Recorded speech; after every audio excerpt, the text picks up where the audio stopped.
Hi! Today I'm going to read you a story. We've been talking about our five senses, and one of our five senses is hearing. And this story here is about a little boy who wants to know, can anybody hear me?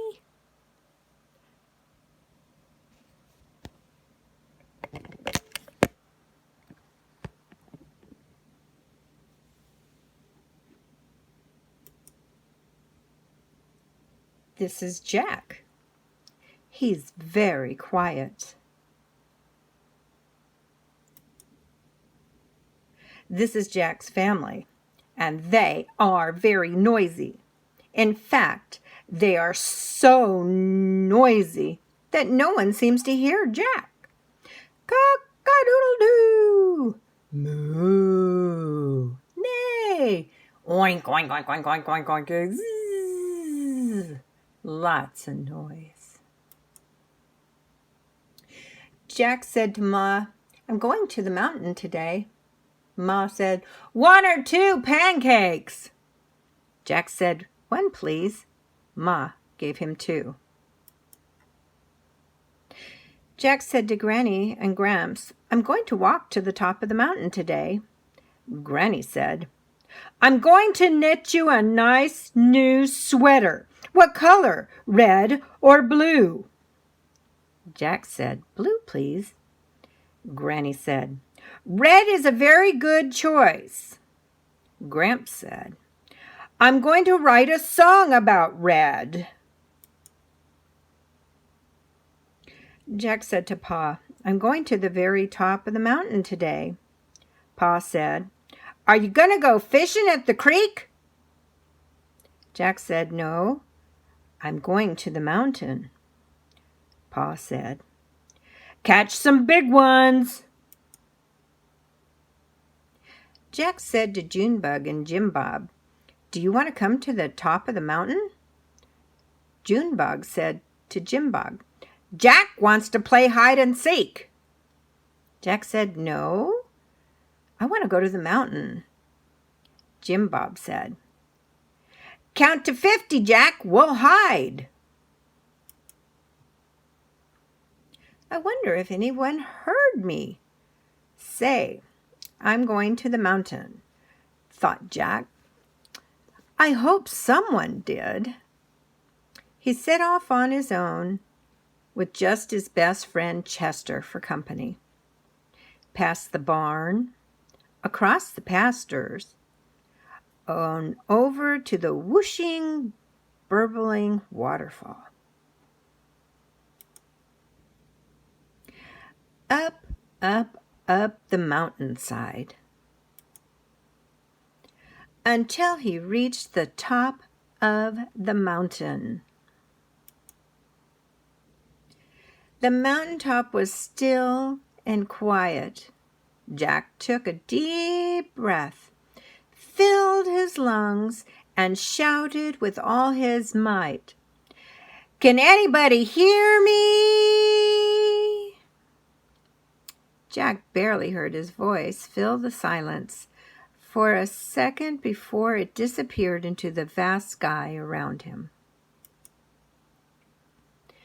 Jack sighed. I wish someone could hear me. Jack cuddled Chester and whispered, you can hear me, can't you?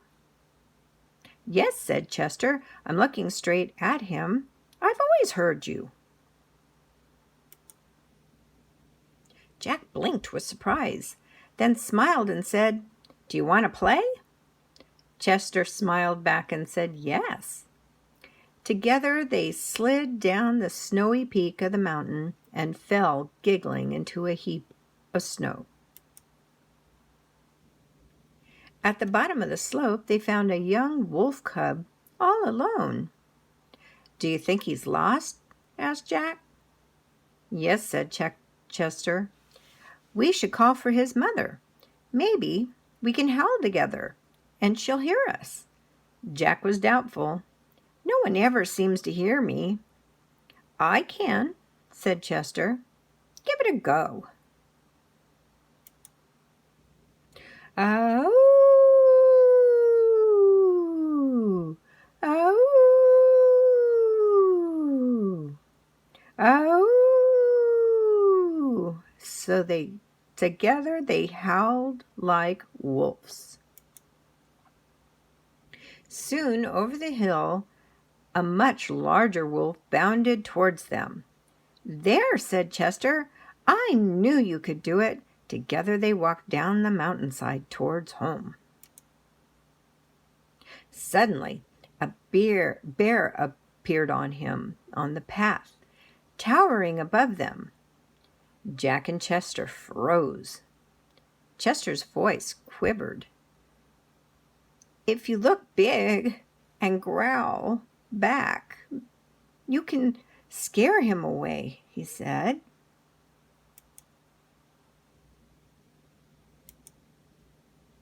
Jack's legs were shaking, but he took a deep breath, filled his lungs, and growled his biggest growl.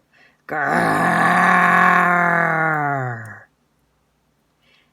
The bear fled into the woods, and Chester smiled.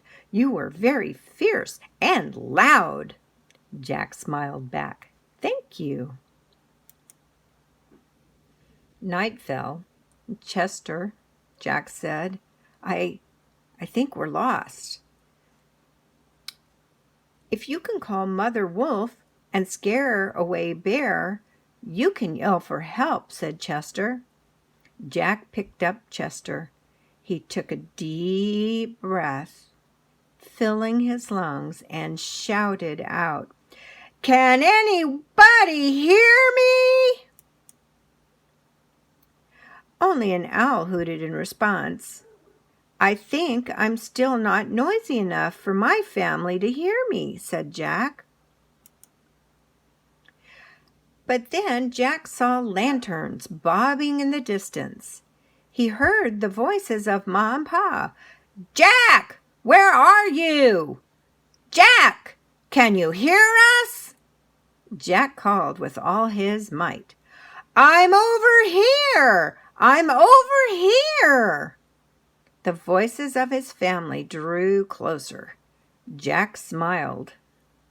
"They can hear me, Chester, just like you."